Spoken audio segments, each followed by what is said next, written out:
Good afternoon to everyone, and thank you for joining our presentation, submission number 43, entitled An Iterative Regulatory Process for Robot Governance, on the topic of rethinking robot governance through the iterative regulatory liaison model at this 2021 Data for Policy conference. I'm Eduard Fosch Villaronga, and I currently work at the ELO Center for Law and Digital Technologies at Leiden University. My work revolves around understanding the legal and regulatory implications of the use of robots for society. And for today's session, I'm joined by my colleagues Hadassah Drukarch and Carlos Calleja. Thank you very much, Eduard, and hi, my name is Hadassah Drukarch. I'm a researcher at the ELO Center for Law and Digital Technologies at Leiden University, and my work intersects the fields of law, digital technologies, healthcare, business, and governance.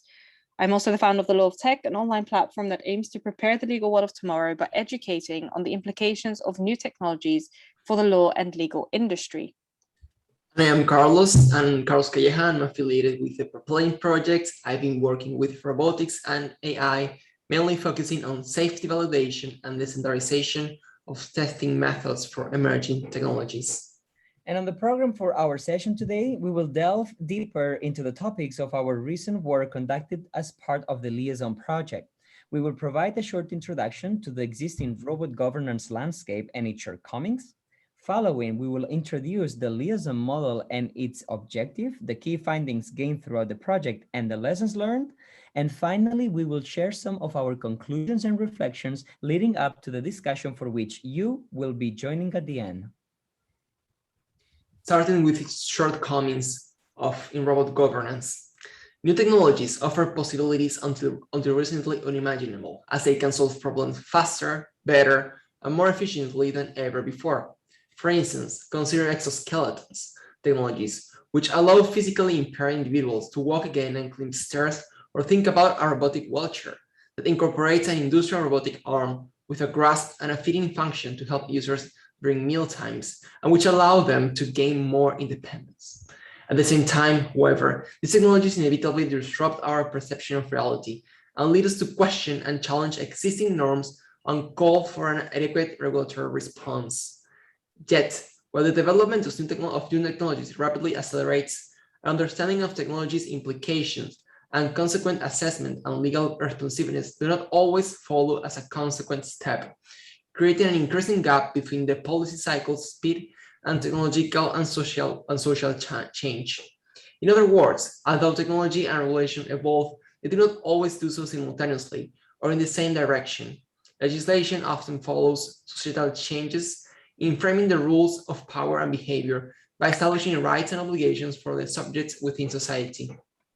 On the other hand, technological developments are a consequence of scientific outbreaks and pressing needs. Our current question is how the law keeps up with such technological advances. The realm of robotics is not an exception, with many developments still largely unregulated. For instance, European harmonized standards do not cover automatic vehicles, additive manufacturing, collaborative robots and systems, or robots outside the industrial environment. The absence of specific regulations on robots, which differ mainly in embodiment and context of use, in which clear procedures, boundaries, and requirements are set to pose an immense challenge for how robot developers integrate legal considerations into the design to make robots safe. Moreover, the mosaic of existing frameworks focus on physical safety mainly, where robots interact with humans in various ways, including socially, raising other questions than mere physical safety. As a result, current developments fail to provide an adequate level of safety and do not perform well in the wild. In this state of affairs, there is an urge to establish a coordinated regulatory front-matching interest that can easily translate into concrete, practical, and widely adopted actions for making robots safe to use. Some European projects try to address this mismatch by creating different compliance tools. For instance, online tools that can help comply with legislation, such as the Cover Toolkit. The Cover Toolkit was developed by Horizon 2020 Cover Project, which stands for being safe around collaborative and versatile robots in shared space. This Horizon 2020 project compiles safety regulations for collaborative robots or cobots, that is, robots developed to work in close proximity with humans in manufacturing, agriculture, and healthcare.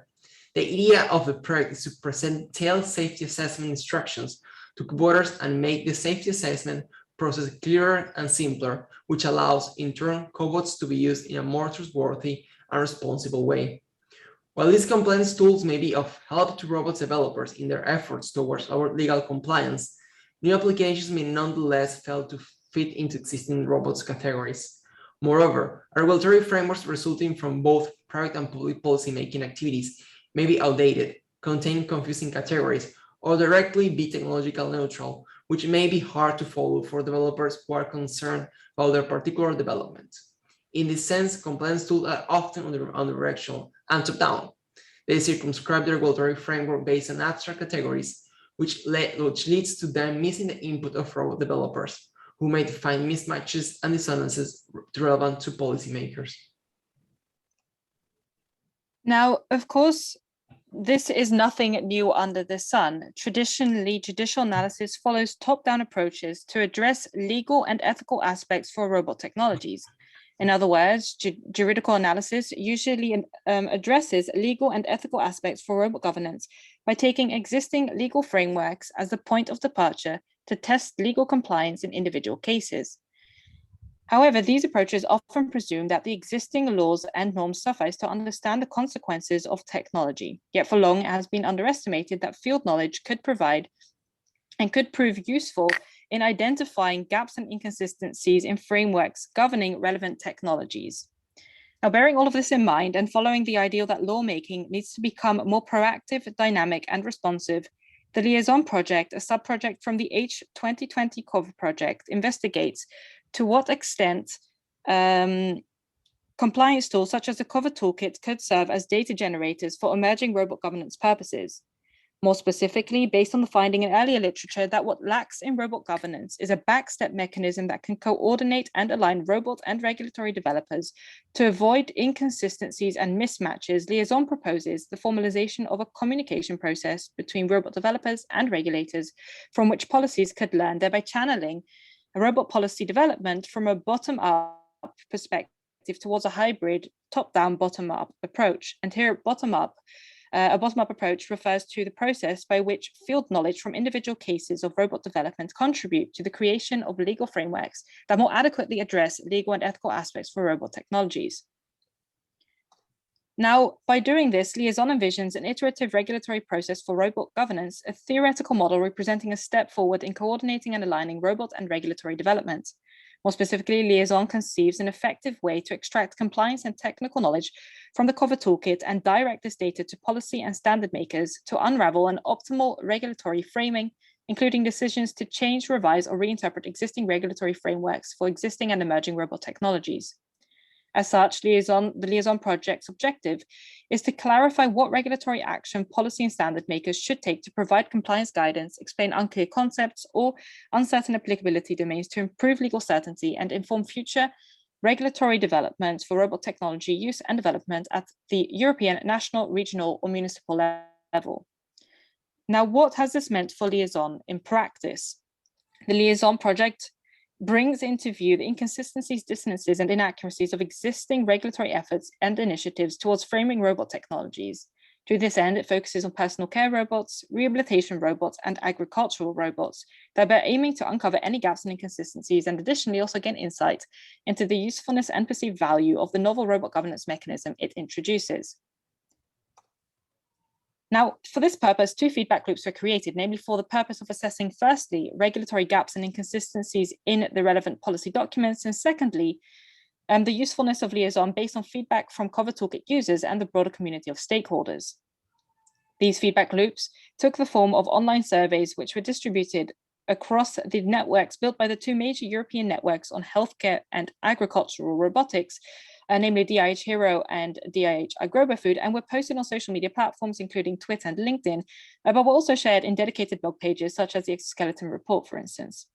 Moreover, to build the surveys, desktop research was conducted to investigate robot safety compliance landscape, and the findings resulting from this research were refined through exploratory meetings and formal engagements with representatives from the industry, standardization organizations, and policymakers to present compliance tools as a potential source for data and policy purposes and action, and also understand what information would be helpful to them. Finally, to avoid low response rates and increase the focus of the obtained responses, the Liaison Project organized a set of interactive workshops community engagement activities and formal meetings, for instance, at the online European Robotics Forum 2021 and the European Commission workshop on trends and developments in artificial intelligence, standards landscaping, and gap analysis on the safety of autonomous robots. The data retrieved from the relevant surveys have been channeled to a so-called shared data repository currently comprising a comprehensive Google Sheets file, and this shared data repository will also be made accessible to the relevant policymakers in due time. Now, any policy changes implemented on the basis of the shared data will then, of course, also be presented in the cover toolkit as the presented standards, directives, and regulations allowing the envisioned iterative regulatory process for robot governance to restart again.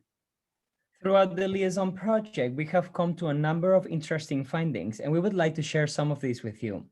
First, a mere website showing regulations is not enough help to robot developers comply with the current regulatory landscape. Robot manufacturers deal with many different legal frameworks, including the standards and regulations. And while compliance tools like the cover toolkit can help in this respect, the platform leaves room for desire, especially for new robot developers and manufacturers. Clarifying the applicable legal framework would help reduce the complexity in robot legal compliance. In this vein, compliance tools are often unidirectional. They merely present legal information, and this has the problem that first it needs to be updated and maintained with relevant developments. Most importantly, however, is that there is no engagement or feedback envisioned with the community. Combining the policy appraisal mechanism introduced through Liaison with the compliance tools would be valuable and has also been confirmed in the literature, which states that better tools and appraisal design can lead directly to better policy appraisal and hence better policies. As a second key finding, an ecosystem encompassing all stakeholder interests is lacking. It is noticeable that a common platform for channeling the interaction between public policymakers, standard organizations, robot developers, and end users is currently lacking. The lack of a global ecosystem encompassing all stakeholder interests may entail many consequences. Liaison highlighted how reshaping the mode of interaction yields helpful feedback from the community and thus facilitates the iterative regulatory process. It is thus essential to devise a mechanism for bringing together all stakeholders to align their efforts into making current and future robots safe to use. Number three, engaging with robot developers can generate policy-relevant knowledge. What we found in Liaison is that engaging developers and end users is instrumental in identifying unregulated and underestimated challenges. For instance, over time, integrative and adaptive system safety, cyber-physical safety, or psychological harm that regulatory frameworks should cover. And you will see that what we have found is that for personal care robots, for instance, there are many blurred scope and unclear definitions. For instance, it is not very clear whether personal care robots are medical devices or not. Also, there is a lack of attention for specific vulnerable user groups, such as children or elderly or pregnant women. For rehabilitation robotics, for instance, relevant information is scattered across multiple standards and regulations, and that represents a problem because some standards are not binding, but regulations are.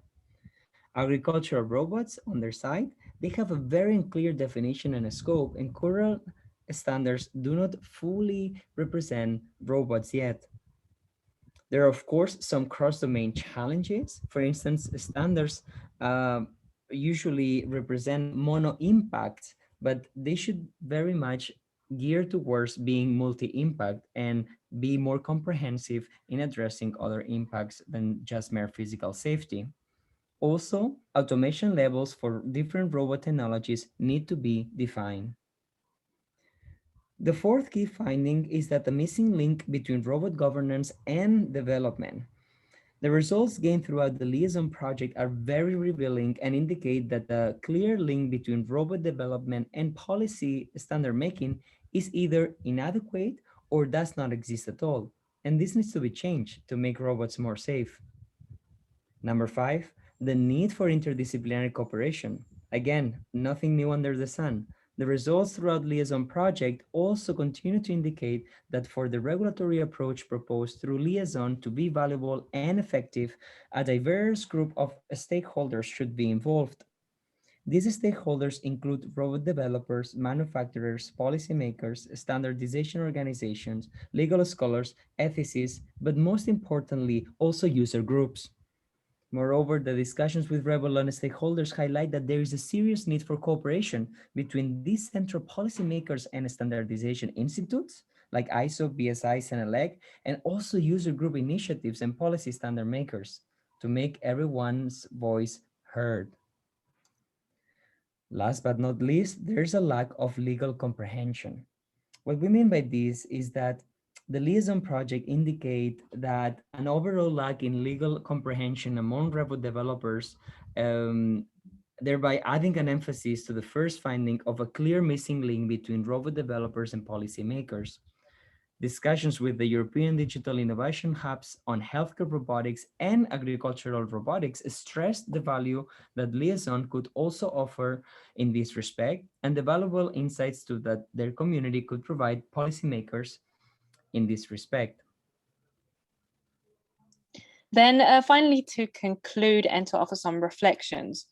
Now, overall, Liaison has proven to be a valuable tool to facilitate effective robot governance, as indicated by relevant stakeholders, because of its all-encompassing nature. A platform based on the model proposed by Liaison could be beneficial in improving the communication between all stakeholders involved in the development and regulation, be it through public or private bodies of new technology. These findings derived throughout the Liaison Project highlight the importance of and need for effective stakeholder involvement in robot governance. However, currently the link between robot development and policymaking is complex and it lacks openness, transparency, and free access. Access to standardization activities is not always accessible due to high costs, and there is a lack of clarity concerning public policymaking activities and their relation to private standard making. This requires a reconsideration of how policy and standard makers engage with stakeholders in the normative process. Moreover, the above results have also indicated the need to seek active participation of affected parties, such as, for example, NGOs, user group initiatives, such as, for example, patient organizations and consumer networks, and also other interested groups. These parties should not only be involved at the end of the development of policy and standard making chain. They form an integral part of the process and should be engaged in these activities from an early stage to provide input and feedback that will consider the needs and concerns of the wider public. Finally, possible avenues for expansion relate to the active involvement in standardization organizations focused on harmonization activities and legal and educational participation in digital innovation hubs to create more legal awareness among the involved communities of robot developers. These and several other insights, findings, and recommendations, such as you can see on this slide, but also takeaways, have been highlighted and further explained in our project deliverables, which can be accessed through the website www.leiden.org. Now, in the longer term, the expected project results may complement the existing knowledge on the ethical, legal, and societal aspects of robotics by providing clarity on how to address pressing but still uncovered safety challenges raised by robots and represent a practical, valuable tool to advance social goals in a robotized workplace. Overall, advances in safety, robot legal oversight will provide a solid basis for designing safer robots, safeguarding user rights, and improving the overall safety and quality of efficiency delivered by robots. Now, this was all from our side. We want to thank you so much for your attention, and please also feel free to get in touch with us and share your thoughts on our work so we can really ensure that the next generation of robots are truly safe to use. Thank you very much.